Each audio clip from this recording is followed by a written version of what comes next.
जयशंकर जी ने एक लाइन में जो वाट लगाई है चाइना की, मेरी गर्दन काट दी, ये तुम क्या बोलते जा रहे हो। Countries that rely on sea lanes for their energy imports, तो जो मलक्का स्टेट है वहां पर हम भी आज कुछ कंट्रोल करते हैं। नमस्कार एंड वेलकम बैक। जयशंकर जी ने एक लाइन में जो वाट लगाई है चाइना की, और भाई अभी तो मैं भारत में हूं, पता लगे चाइना वालों ने मेरी गर्दन काट दी, ये तुम क्या बोलते जा रहे हो, लेकिन उनको जयशंकर को पकड़ना चाहिए, मुझे नहीं। जयशंकर जी की लाइन क्या थी? Countries that rely on sea lanes for their energy imports should think carefully how they engage with countries. दोस्तों, आप सोच के देखिए जयशंकर जी बोल क्या रहे हैं। वो बोल रहे हैं कि आप अगर हिमालयस के अंदर हमारे साथ पंगे लेंगे तो जो मलक्का स्टेट है वहां पर हम भी आज कुछ कंट्रोल करते हैं। मोदी जी इंडोनेशिया भटूरे चने खाने नहीं गए थे, वो वहां पर जो पोर्ट्स हैं, सबांग पोर्ट, उसको कब्जे में करने गए थे। और जैसे ही उस पोर्ट को हमने कब्जे में किया है, हमने एनर्जी इंपोर्ट्स के ऊपर बोल दिया प्लीज थिंक केयरफुली। अब ये तो हो गया जो हमने बोला है, लेकिन ये बोलने की जरूरत क्यों पड़ी? उसका रीजन कुछ और भी है। उसका रीजन है 137 बिलियन डॉलर्स। अब ये 137 बिलियन डॉलर्स का वहां पे जो सी लेन्स आप बंद करने की धमकियां दे रहे हैं ओपनली, इसका रिलेशन क्या है? दोस्तों, इसका रीजन है ये 137 बिलियन डॉलर एक वेपनाइज किया जा रहा है नदियों को। चाइना सबसे बड़ा जिसको बोलते हैं ग्रेट डैम, वो क्रिएट किया जा रहा है तिब्बत के अंदर। क्यों?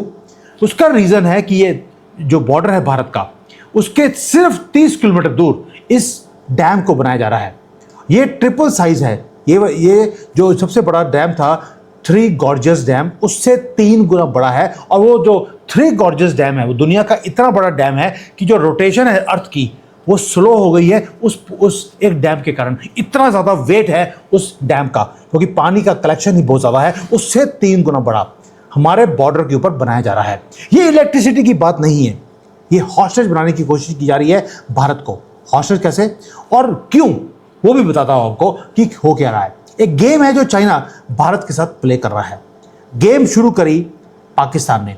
2025 में पहलगाम हुआ, आपको सबको मालूम है। हमने भी इंडस वाटर ट्रीटी को हमने सस्पेंड कर दिया और पाकिस्तान का पानी हमने बंद कर दिया। इस्लामाबाद पैनिक हुआ तो बीजिंग ने नोट किया कि यार भारत ने पानी को वेपनाइज किया है। अब जो चाइना के जो सीनियर पॉलिसी एडवाइजर्स हैं, उन्होंने भी भारत को धमकी देनी शुरू कर दी। कहां पर? इंडियन टेलीविजन के ऊपर आकर वो बोलते हैं कि एक थ्रेट है।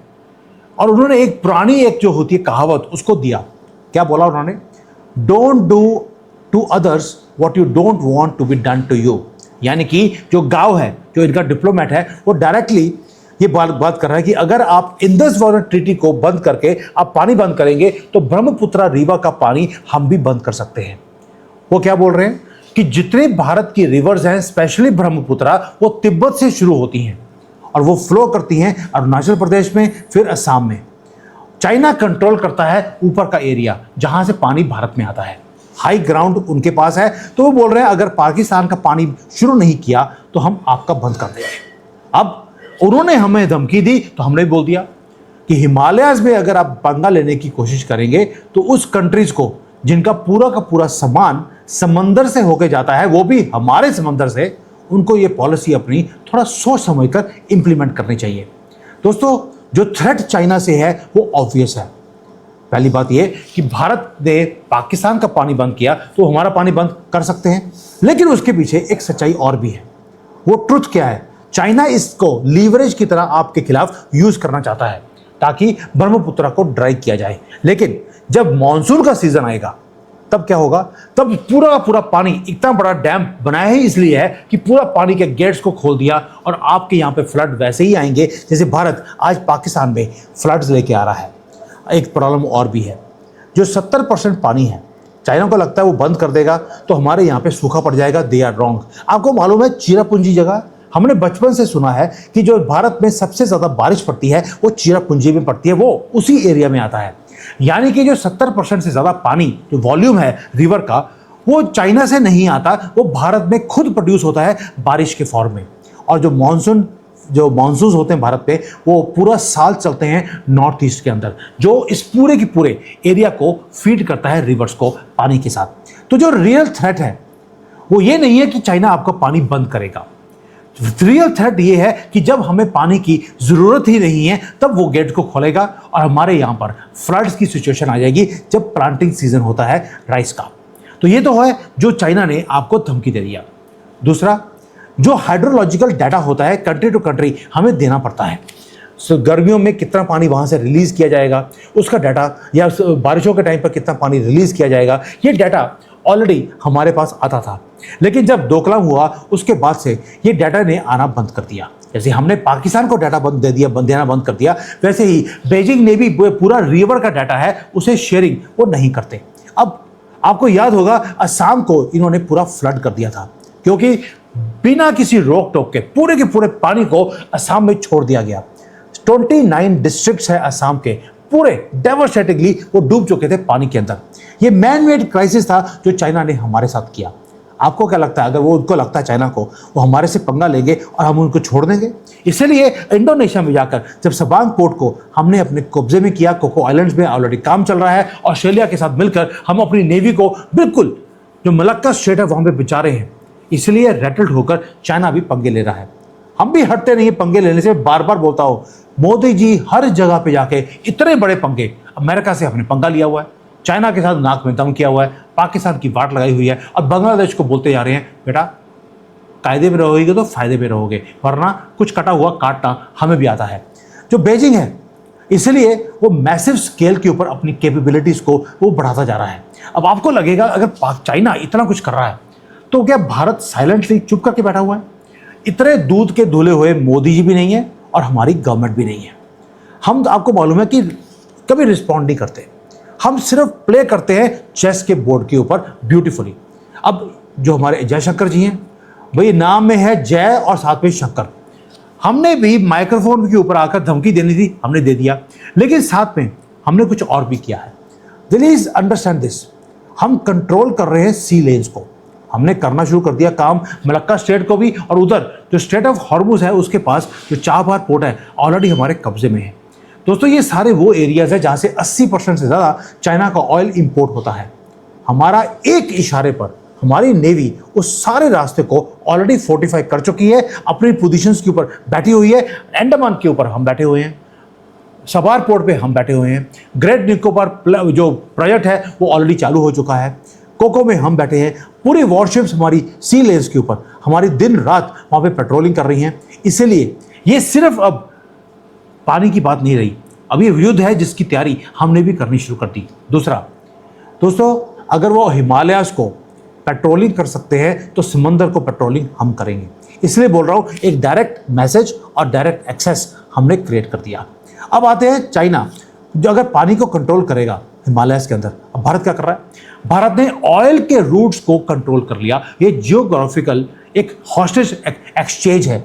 आपने वहां पे पंगा लिया, हम आपका समंदर में करेंगे, उसके बाद आप पीछे हटिए, हम भी पीछे हट जाएंगे। इसको बोलते हैं, उन्होंने लीवरेज क्रिएट किया, हमने भी लीवरेज क्रिएट कर लिया। दोस्तों इसको बोलते हैं मॉडर्न जियोपॉलिटिकल वॉरफेयर।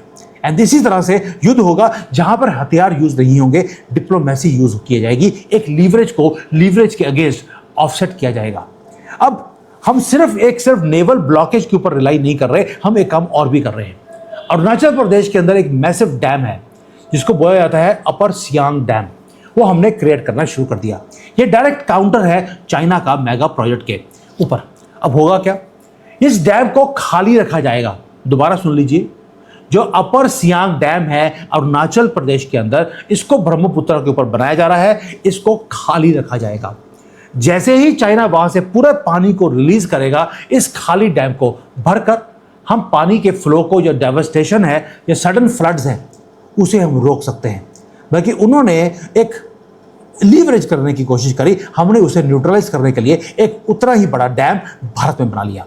जो मेन स्ट्रीम मीडिया है एंटायरली मिस कर रही है इस कनेक्शंस को, कि जयशंकर जी ने अगर स्टेटमेंट दिया है हमने 2 फ्रंट वॉर चाइना के साथ ऑलरेडी प्लान कर लिया। जब तक उनका वहां पे प्लान, जो कि 3 गॉर्जियस डैम से 3 गुना बड़ा है, जब वो बनेगा हमारा डैम भी तैयार हो जाएगा। वेस्ट की जो एनालिस्ट है वो बोलते हैं कि अब युद्ध भारत और चाइना के बीच में होगा पानी को लेकर। मैं ये बोल रहा हूं, they are all completely wrong. हम सिंक्रोनाइज कर रहे हैं एक मल्टी डोमेन के ऊपर stand off between Bharat and China. और हर बार जब चाइना एक मूव चलता है हिमालयस के अंदर, हम भी एक मूव चलते हैं इंडियन ओशन के अंदर।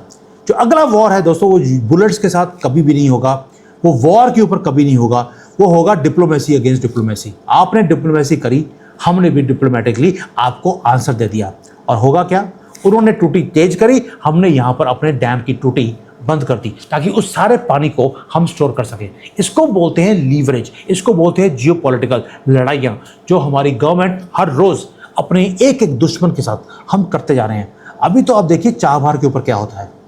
चाबहार से रशिया तक जो रोड है, जो रेलवे लाइन है, वो बनकर रहेगी। मोदी जी नॉर्थ साउथ जो ट्रांसपोर्ट कॉरिडोर है, इसे पूरा करके छोड़ेंगे। और जिस दिन आपने ये काम कर लिया, उस दिन आपने बेल्ट एंड रोड इनिशिएटिव की माँ मार दी, माँ मारती, वो वाला हाल होगा चाइना का। आपने बेल्ट एंड रोड इनिशिएटिव उसका ऑलरेडी जीरो कर दिया है, सीपैक अब पूरा होने दे नहीं रहे। और अगला अटैक जब भारत अब पाकिस्तान के ऊपर करेगा, सबसे पहला काम होगा जो रोड और जो पुल बने हैं, जो चाइना को पाकिस्तान के साथ जोड़ते हैं, आप उसको तोड़ेंगे। अब लिखते जाइए, आज तक जो मुझे फॉलो कर रहे हैं 2 साल से, जो जो चीज़ आपको बोली ये होगी, वो वैसे ही ऑन एज इफ की एक स्क्रिप्ट है जो हम लोग लिख रहे हैं और चीज़ें हो रही हैं। ऐसा नहीं है।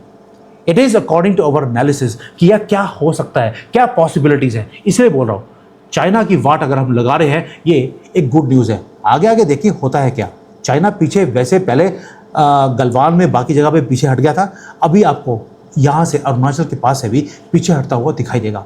थैंक यू, जय हिंद।